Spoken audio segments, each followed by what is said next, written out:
1, 2, 3.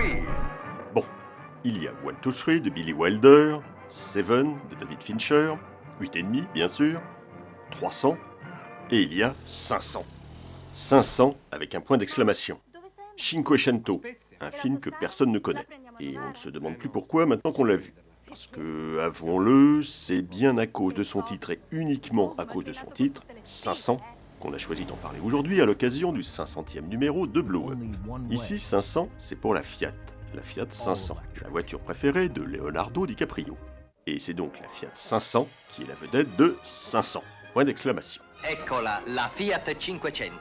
La Fiat 500, la petite voiture qui, dans les films, joue toujours le rôle de la petite voiture sympathique, où on aime bien entasser plein de monde pour qu'il fasse l'andouille à travers le toit ouvrant.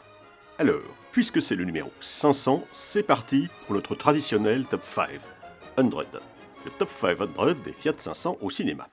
Et nous commençons comme il se doit avec notre numéro 500, James Bond Operazione Uno, de Bruno Corbucci, le frère de Sergio Corbucci, où la Fiat 500 spécialement aménagée de James Bond agent 007,5 rend visite aux poissons. Notre numéro 499 est le Halt.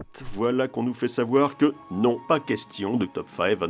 On nous dit qu'on ne peut pas créer un embouteillage dans Blow Up avec nos Fiat 500, qu'on n'a pas le temps, tout ça, et on nous incite donc à accélérer.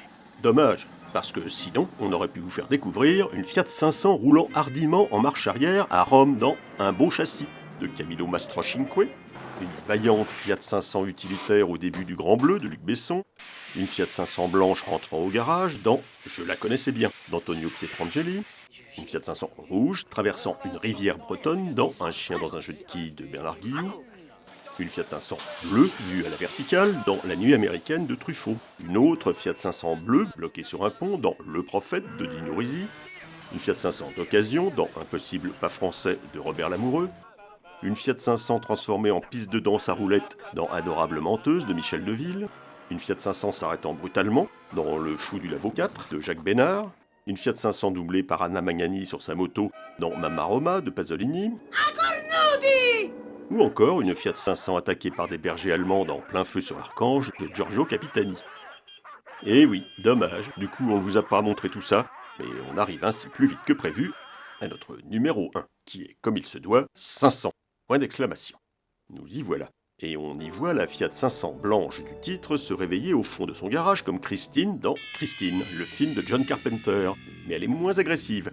Et Christine n'est du reste pas une Fiat 500, c'est une Plymouth Fury. Et on s'est documenté et on a appris qu'en fait, la Christine du film n'était pas vraiment une Plymouth Fury.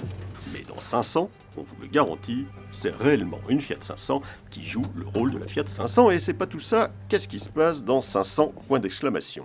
Un jour, le capitaine Clock prédit au jeune Carlo que plus tard, il devra accomplir une mission importante. 19 ans après, un révérend marchand de sauce engage un tueur à gages pour assassiner le pape et d'autres chefs religieux. Comme ça, il pourra imposer le culte de sa sauce au monde entier. Mais le tueur trouve que son travail est trop facile et il veut lui donner un peu de piment en prévenant quelqu'un au hasard de son futur forfait. Ça tombe sur Carlo, qui entre-temps a grandi, et Carlo n'a plus qu'à accomplir son devoir et tenter d'empêcher le crime avec l'aide conjointe d'une jeune journaliste et de la Fiat 500 de feu son papa. L'ennui, c'est que Carlo a peur des tunnels, mais on va arrêter là le pitch. Sachez toutefois encore qu'on croise dans le film un kamikaze agité, qu'on assiste à une performance de faux Village People, et qu'on y recommande de ne jamais lire Schopenhauer. Mais en fait, 500 a une autre particularité. On a eu beau chercher, à part la Fiat 500, nous n'avons trouvé au générique aucun nom dont nous avions précédemment entendu parler, ni depuis d'ailleurs. Seul le nom d'Ed Bishop, qui joue le révérend Jones, celui qui veut vendre sa sauce, résonnait vaguement, grâce au souvenir de son rôle dans UFO, Alerte dans l'espace, une série interstellaire un peu oubliée aujourd'hui. Et apparemment, les réalisateurs de 500 en étaient des nostalgiques et ils faisaient partie du fan club d'Ed Bishop. Alors ils l'ont engagé. Oui, on dit les réalisateurs parce qu'ils sont 3.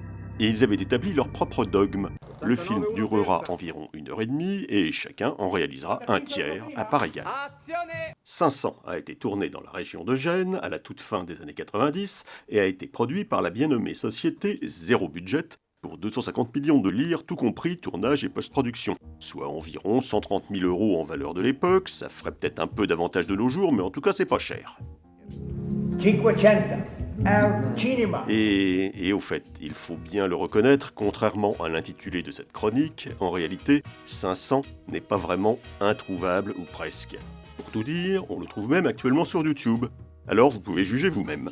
Et vous ne serez pas déçus. Ou presque.